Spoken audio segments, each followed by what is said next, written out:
Welcome to Trench Diaries. This is Spitfire on My Tail part 24. Calais and Dunkirk were rather like vast military supermarkets. Virtually anything you wanted could be found in or around the harbours or on the beaches. I have to say too that this liberation of the spoils of war was strictly confined to military equipment. As we'd seen before, anyone who was caught pillaging from civilian shops or the homes of the French was unlikely to see the end of that day. Transport was in abundance, and for the most part only the rotor arm had been removed from the distributor to immobilize the engine, but it wasn't usually too hard to find a replacement from a vehicle which had been blown up or bombed. One of our best finds was floating in the harbour at Calais. We spotted several wooden barrels floating which were well down in the water. When we managed to fish one of them out and unstop it, we found to our immense joy that it was full with fine French red wine, completely untainted by the seawater. This was a moment for brave and clear thinking. We had a serious situation which demanded immediate and decisive action. I was left with a few of the troops to stand guard, whilst the staff car was sent back at high speed to instruct one of the trucks to attend. This was duly done, and with maximum effort we had soon saved many barrels of various sizes from an ignominious and unthinkable fate. We had, as a quid pro quo, an almost unending supply of wine for the squadron. Having filled our truck to bursting, we generously then and only then told some of the other units of our discovery so that they also could be of help in preventing what could have been a tragic loss. Back at our new base, the barrels were heaved onto stands and tapped. From then on, anyone could take a glass of wine when the mood took them, dropping 5 pfennigs into a wooden box. Considering that the supply was to all intents and purposes inexhaustible, everyone exerted disciplined restraint, and we had no cases of drunkenness at inappropriate times. Our first real foray into the giant supply dump of Calais and Dunkirk had been spectacularly successful. The next visit found us looking over the vehicles. Our technicians immediately spotted the potential of a triple-X British Morris weapons carrier which performed beautifully over the rough terrain, much better than anything we had. It was therefore added to the squadron's inventory, as was a long flatbed trailer. Both were to serve the squadron for years, even trekking across the wastelands of Russia and back. Something I shouldn't think the manufacturers had ever envisaged for their product, but carrying our highest endorsement. Also to give good service was a large Pantechnicon that was laboriously hauled out of the sands of Dunkirk and converted into a mobile tool truck and parts store. This also was to follow the squadron across many borders and do sterling service. There was no official policy on the stores and equipment, and so the individual groups vied with each other to find and remove the most choice items first. Surprisingly, virtually none of it had anyway been booby-trapped, and it was not until later in the year that one of our men was killed when a floating mine exploded whilst they were retrieving material from the harbour. Back at our new base at Coquel, all was activity as we worked to convert the area into a first-rate fighter base. What had largely been corn and potato fields were now our runways, and our little tent village, courtesy of the British Army, was well established. After 2 days I was still the only officer present, and that brought its usual rash of responsibilities. For instance, our Tante Yu had just unloaded her usual load of equipment and personnel and was preparing to leave when the pilot discovered that the starter for the port engine wasn't working. I offered him the services of our black man, but he felt that with the nose engine and the starboard motor at full power he would get off. I decided to let him give it a try. With 2 engines at full power, the venerable Junkers climbed away from the field, and then came a heart-stopping moment as the pilot dropped the nose to gain airspeed, but she picked up and came around. Once straight and level, albeit a bit low, he let the airflow over the propeller of the port engine turn it over, and it fired up without any problems. Returning under full power, the pilot indulged himself by beating the place up. He then set course for Mannheim without any problems. The Ju-52-3M was to prove the most versatile and rugged of all our transport aircraft, and its flexibility was clearly demonstrated here, as was the confidence and skill of the pilot. Hardly had I written another note to my mother when the rest of our vehicles began to flock in. Förster, who had now been promoted to substantive Hauptmann, had taken a little longer to arrive because he had insisted that his group stay in contact instead of finding their way individually like the others. It was only a matter of hours before our well-trained Nachrichtenzug had the main transmitters fired up and a proper switchboard hooked into the French circuit. From now on we became the 3rd squadron again, and there was a real bonding amongst us as we developed and shaped our base out of a farm. This is what we'd so often talked about, living in the field, building our tent village and setting up our support service while still glancing over our shoulders in case the enemy became active. Having made a start on the tented accommodation, Kühle decided that we'd all stay with the squadron instead of being billeted out to the local farms. Gradually, we began to settle in and actually experience our first serious contact with the enemy. Because I had been responsible for the development of the Nachrichtenzug, Förster seemed happy to retain me on the circulation list for confidential messages, something normally reserved for the senior officers only. Here I began to read the reports on the monitoring of the British radio frequencies, which we could receive as clearly as our own. From very early on, we realized that they had adopted a system of cover names and special phrases, supposedly to confuse us. But it didn't take much effort to work out who the Indians were and that the sector controls and individual squadrons had names with which we would become familiar, like Weapon and Dogros. Similarly, we soon learned that tally-ho meant that an attack was imminent for somebody.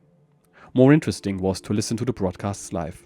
There would be a series of fairly clear instructions until the attack, and then there would be an avalanche of voices, orders, warnings and pleas for help. Then, as suddenly as it had begun, it would stop to be followed by isolated calls to missing pilots, usually in vain. All this served to key us up even more, and I couldn't wait to actually get into some serious aerial combat. The thought both excited and frightened me. What would it really be like? Would we actually get the chance to prove ourselves before the British sued for peace, or we invaded? Be that as it may, on August the 11th, 1940, I had my very first combat experience. I wrote about it in my letter to my mother as such. Dear Mother, the day before yesterday we flew our first missions, 4 in one day. First we had to stand guard over an air-sea rescue plane in the middle of the channel. When almost at the end of our fuel and flying at about 3,500 meters, I saw a single aircraft approaching from the west. I reported it and soon recognized it as a Blenheim. The leader of this schwarm led us around in a curve which placed us in an attack position.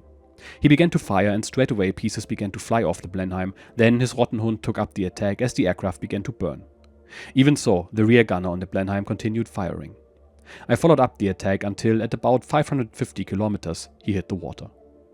It's horrible to think that 4 people, at the time I thought that a Blenheim had a crew of 4 just like our bombers, were still sitting there as it went under. The whole thing only lasted for about 2 minutes. When we returned to base, the joy was great to behold. Our first victory. Our first squadron shot down 3 Spitfires without loss, and yesterday we flew 3 other missions. One was a free hunt between Dungeness and Beachy Head, the first time over England. In the evening, we flew guard to some bomber units that were attacking Lympne. Everything was black with our aircraft. It was terrific. Within the hour, we will be off again, maybe towards London. That was how I recorded my first real combat experience. For the first time, I'd seen the form of an enemy aircraft filling the projected circle of my gun sight and felt the slight vibration as my guns fired and the tracer raced towards the stricken target. There was the mixed feeling of elation at having done for the first time what we'd been trained to do, for which we'd waited so long, tempered by the thought that I might have killed another human being. In this case, it wasn't too difficult to reconcile what we'd done, because the Blenheim had been positioning to attack our Heinkel 59 Seenotdienst rescue plane, which was unarmed. Clearly painted white with the bold red crosses on the wings and fuselage, there could be no possible confusion with any other aircraft. We really began to wonder what kind of people we were fighting, who would attack such helpless targets which, ironically, were often engaged in rescuing downed British airmen as well as our own. This is no better illustrated than in the case of this first combat for me. We were flying high cover on the HE-59 when we saw the attacking Blenheim. We shot that one down and, unbeknownst to us, the crew escaped.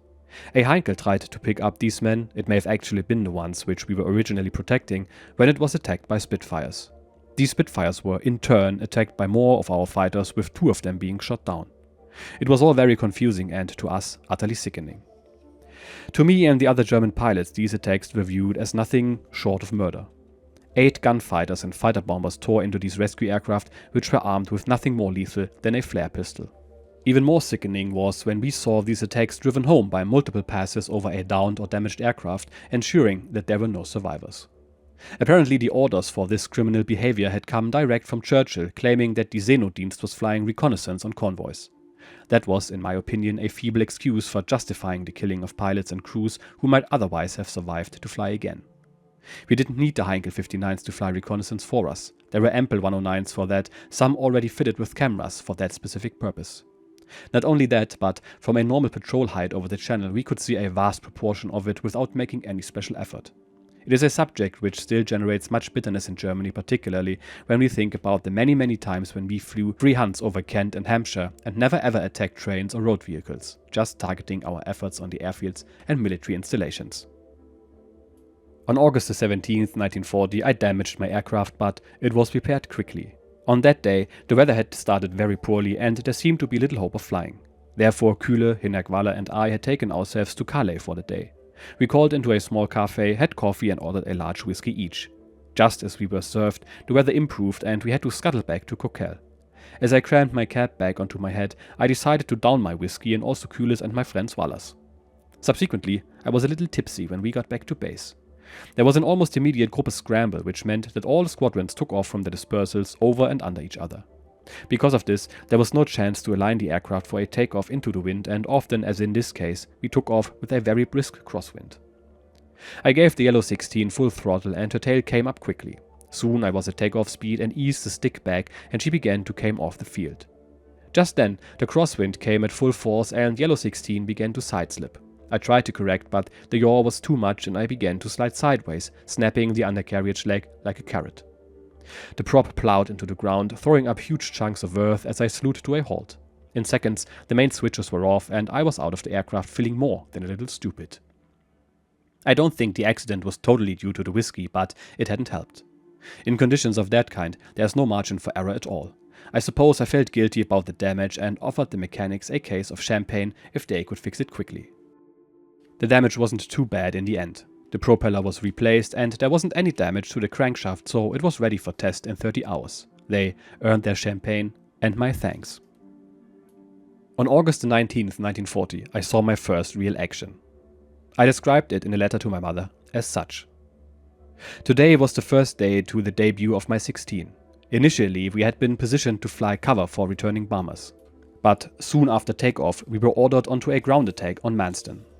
At first, my heart was hammering in my chest, but when we pushed the noses of our aircraft down for the attack, I calmed down. My mates who followed me in confirmed that I was doing well. I aimed at a fuel tanker which was filling a Spitfire, then at 2 other Spitfires, one after the other. The tanker exploded and everything began to burn around it.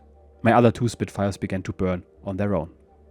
Only now do I realize what power is given to a pilot with those 4 guns. In the evening, we were once more flying towards London on a free hunt, but without any results. On the way back, we spotted a patrol boat and shot at that until it started burning. Looking back at the day, I am satisfied. And now I hope that the weather today will improve. So far, it has been too bad to be ordered out. This letter records the brief details of what was my first serious action. It had been quite exceptional to receive a change of orders from the ground station and in plain language. Change of mission, numerous enemy fighters are landing for refueling and rearming at Manston.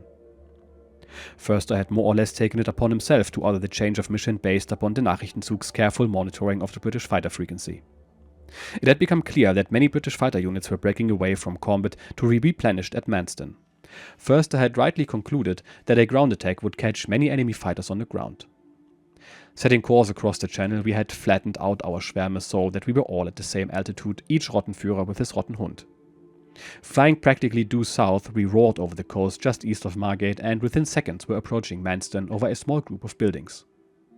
I spotted the tanker refueling a Spitfire quite close to the boundary of the airfield and moved position to line up. Dropping altitude to about 3 to 4 meters to minimize the height deflection of the shot, I saw the tanker rapidly filling the red illuminated ring. Increasing the pressure on the trigger and the button, I felt all 4 machine guns begin to fire with a light vibration in the airframe. Grey lines of tracers streaked forwards and focused on the vehicle. I saw the impacts and flashes as the bullets began to hit home and the tanker began to burn. In seconds I had hurtled over it and turned my attention to 2 Spitfires which had been placed out at dispersal, awaiting attention. Again the grey lines streaked out, first tearing up the ground and then concentrating on the aircraft. They both began to burn as the tanker erupted into a ball of fire behind me.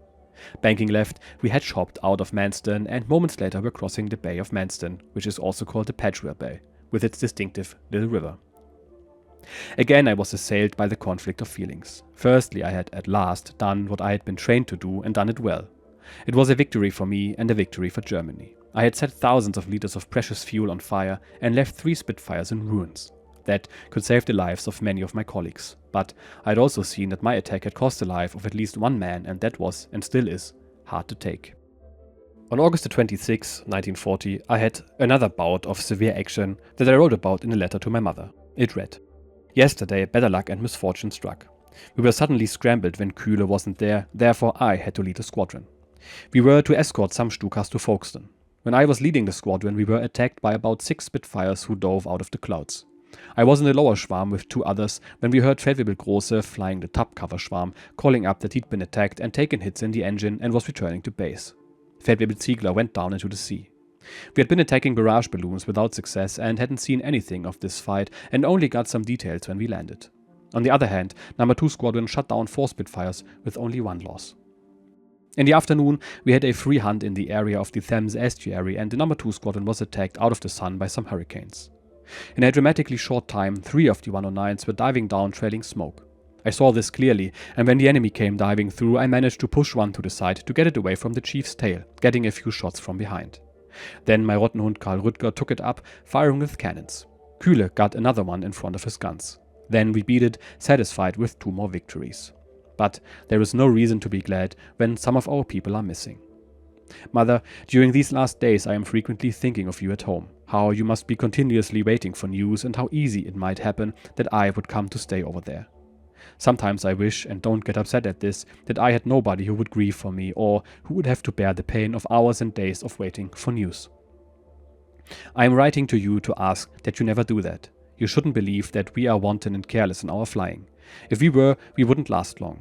Here, nothing but the call of duty will help survival. One knows that what one does has to be for one's country, and I'm glad that I am permitted to do so. Should I get through this war, I shall be proud of it."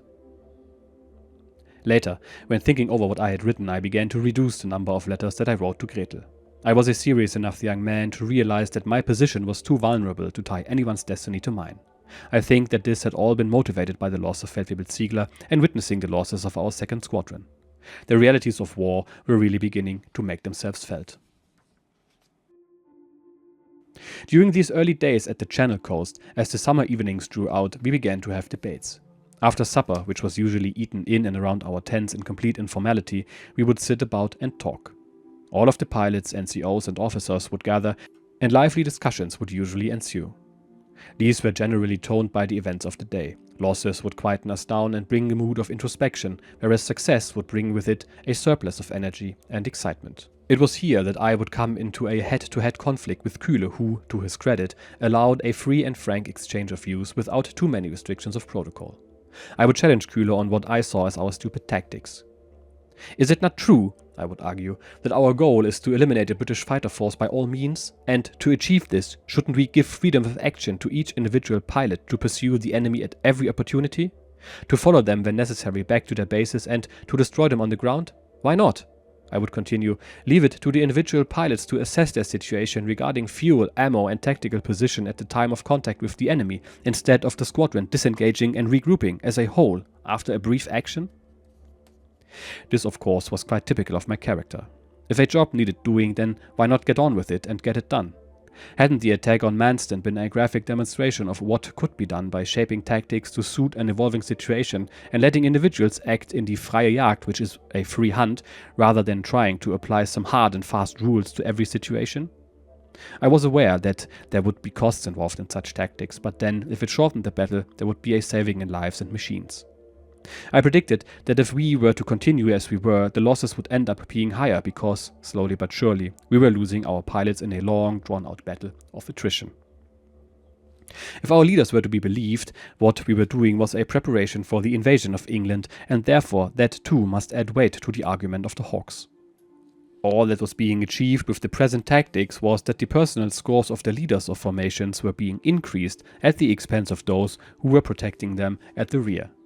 Die Kaczmarek, which are the tail end Charlies. The term freie Jagd was ridiculous in the present circumstances. Kühle argued back that I was too young and still too inexperienced to understand the full spectrum of our tactical position. He said that I should look to my old friend Galland as an example of what could be achieved within the prevailing rules. Kühle was well aware of my feelings towards Galland and in particular about his apparent fixation with the trappings of victory, a high personal score and a chest of medals as it was. He had cleverly managed to move from the Schlachtfliegergruppe, the ground attack Henschel 123s, after the successful days of the Polish campaign and get back into fighters, holding several staff positions but always retaining flying status and increasing his personal score. Kühler asked if I'd not noticed the preferential treatment which had been given to the higher scoring aces when wing and group commanders had been reshuffled. One of my peers, for instance, Helmut Wick, was already commanding a squadron, and other changes put the young aces in the positions of command. Major Mölders took over Fighter Squadron 51 from Generalmajor Osterkamp. Galland, now also a major, took over Fighter Squadron 26 from Oberstleutnant Handrik. Hauptmann Lützow assumed command of Fighter Squadron 3 from Oberstleutnant Wick. Hauptmann Trautloff took over Fighter Squadron 54 from Major Mettig, and our own Fighter Squadron 52 came under the command of Major Trübenbach, releasing Oberstleutnant von Merhardt. The picture looked grim. I was thinking we were all fighting to rid the sky of the RAF, and what was really developing was that many individuals were using this battle as a stage upon which they could further their own careers and personal scores, whilst apparently giving little consideration to the overall tactics or the losses of their men who were behind them. There were times when my morale took severe knocks. At times the debates would become heated, usually assisted by the ready supply of good red wine. Kühler never pulled rank to control a situation, but usually successfully employed a diversionary tactic. Unfortunately for my friend Hinerk Waller, he was more often than not the butt of Kühler's attention. Hinerk came from a farming background and was constantly having his leg pulled about his ability to milk a cow, something which he had been foolish enough to demonstrate with great pride soon after the beginning of the French campaign. Kühler would steer the conversation to a point where he could ask Hinerk if he shouldn't have stayed milking cows or driving horses in front of a plow, instead of thinking that he could fly a fighter plane and shoot down Tommies. Mimicking a thick Frisian accent, Kühler would work on Hinerk, who never really formulated a successful counterattack. Soon most of us would be helpless with laughter and the uncomfortable moment would pass. At what he shrewdly judged was the right time, Helmut Kühler would either wind up the debate for the evening and pack us off to bed, or re-establish a dialogue which was less heated. Hinerk, to his credit, put up with an awful lot of this good-natured banter, but as the strain of constant combat flying began to take its toll, it began to get to him. One evening towards the end of August, he reached a point where he had enough and ran to our tent. Grabbing his Walter pistol, he made off towards the wood nearby with an apparent intention of killing himself. Some of us rose to go after him, but Kühler told us to sit down. He was a shrewd judge of character, and as we all sat waiting for what we thought was the inevitable shot, nothing happened. Later, as we lay in our tent, we discussed the advisability of sending out a search party, but Kühler dismissed the idea. Hinerk would be back, he said, and we talked the whole thing over in the morning. He was right. Some hours later, Hinerk quietly returned and got into bed without another word. The next day, Kühler and I discussed whether we should have Hinerk examined by a doctor to assess his mental state, but we were spared that decision. Quite by coincidence, a message came from Dr. Greiling, who had been treating Hinerk for stomach complaints, that he should go to the nearby military hospital for x-rays and a general checkup. We decided that if there was anything wrong, it would show up on these tests and therefore took no further action. Afterwards, if placed fully fit, we would be able to explain to the other pilots that he had in fact been thoroughly examined and placed fit to fly. Any other strange behavior would then be written off to mild eccentricity. After 4 days, he returned to us fully fit to fly. The checkup hadn't revealed anything tangible, but Hinerk had been recommended to stick to a special diet and to avoid too much alcohol. And finally, our author sees some action. In fact, the 2 Spitfires on the ground that he strafed counted towards his score of victories, so he's on the board. But not all is well. As it turns out, his friend Hinerk gets kind of hazed by his CO and almost breaks down. This is something I have witnessed myself, although not to the extent shown here. Banter between officers is quite common, and there are people who can and cannot take it. Some try to put on a show, but it is obvious that the hard shell is merely staged, which will only increase the amount of verbal flak. I myself had to develop a really thick skin to make it through the army, but I'm happy to say that it worked and I suffered no real harm. I hope. Anyway, thank you for watching, and I will see you in the next episode. Cheers.